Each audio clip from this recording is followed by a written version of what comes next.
كان في النهارده سمعنا من بعض الاخبار ان في هيبقى اجتماع او اجتماع صغير او مغلق لموضوع اسلام عوض والرد على الفاكس الرسمي المبعوث من نادي الزمالك. الكلام ده صحيح ام كلام جرائد يعني؟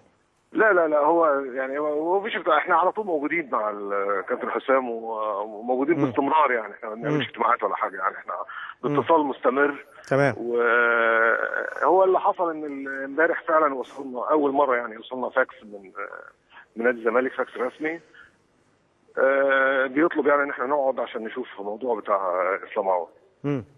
فاحنا طبعا حاليا بندرس الموقف طبعا، لان احنا عندنا الكابتن حسام البدري لسه يعني متولي المهمه بقى له اسبوع واحد، فلسه طبعا بيتعرف على امكانيات الفريق واعتقد هو بس يعني هو يعني اول انطباع عنده ان هو مش عايز يسيبه، الحقيقه هو محتاجه في الفتره اللي جايه دي. طبعا رغبه اللاعب يعني طبعا هتتحط في الحسبان يعني ده كلام ان حضرتك بتقول ان كابتن حسام عايز اسلام، ولكن سمعنا في الجرايد كلها وفي الاحاديث اسلام ان هو مصر على الرحيل الى القلعه البيضاء، فهل رغبه اللاعب هتضطر؟ هو طبعا رغبه اللاعب لازم هتتحط في الحسبان، انما طبعا هو مرتبط بعقد رسمي مع النادي طبعا يعني طبعا يعني مثلا هل نفهم الكلام ان ده هيدي معناه ان في فلوس تدفع اكتر شويه، يبقى في طلبات ماديه، ولا العرض البيع؟ لا عارف حضرتك، احنا مش يعني احنا الاساس بتاعنا مش ان احنا يعني مش مادي. المكسب المادي ده مش هو اللي احنا بندور عليه الحقيقه. هو أيوة. احنا دلوقتي زي ما انت عارف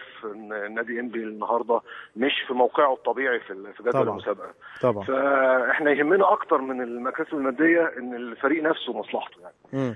فهنشوف مصلحه الفريق فين، وهو دي اللي هتمشي يعني. احنا هنغلب مصلحه الفريق عن مصلحه اي مصالح ثانيه، عن مصلحه اللاعب يعني. لا يعني هو طبعا مصلحه اللاعب برضه تهمنا يعني، احنا مش كده يعني، بس يعني توصلوا معاه الحل ان هو ممكن يقعد حتى يعني، حتى لو هو بالظبط ليه لا يعني. احنا هنقعد معاه برضه وجايز جدا يعني وجهه نظرنا، انما لسه يعني ربنا يسهل يعني. انا عارف ان حضرتك مستعجل، عندكم ماتش النهارده، انا عارف وبتستعدوا.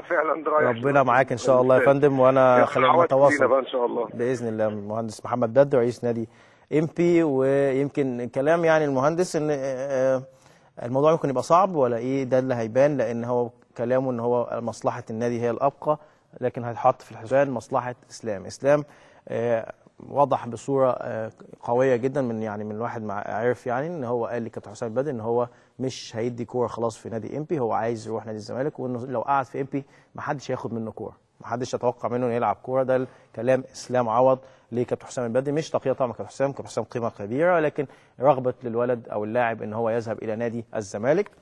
فده اللي اتقال، هنشوف ايه الفتره. لكن الزمالك زي ما المهندس محمد بدر قال بعت فاكس امبارح رسمي، والزمالك دلوقتي مستني الرد من نادي امبي. طبيعي اعتقد ان هو بعد هذه المباراه النهارده في امبي بيلعب هيحصل رد بكره او بعده تقريبا على هذا الفاكس، لا اما بالجلوس مع امبي ويشوفوا المواضيع الماديه وتتفصل ازاي، واعتقد ممكن تبقى من خلال لو اصر اللاعب على الانتقال ولقوا مفيش فايده تماما، اعتقد ممكن يبقى في مواضيع ماديه، ممكن يبقى في انتقال لاعبين تبادل، ده اللي هيبقى المتاح، غير لو قدر ان مسؤولين نادي امبي ان هم يسيطروا على اسلام ويحافظوا عليه ويقنعوه بالبقاء. ده يبقى طبعا رد اخر اللي هنشوف طبعا في الايام القادمه كله هيبان، لان خلاص وقت التسجيل هيبقى قرب جدا على الانتهاء، فبالتالي لازم كل نادي يشتغل ويستعد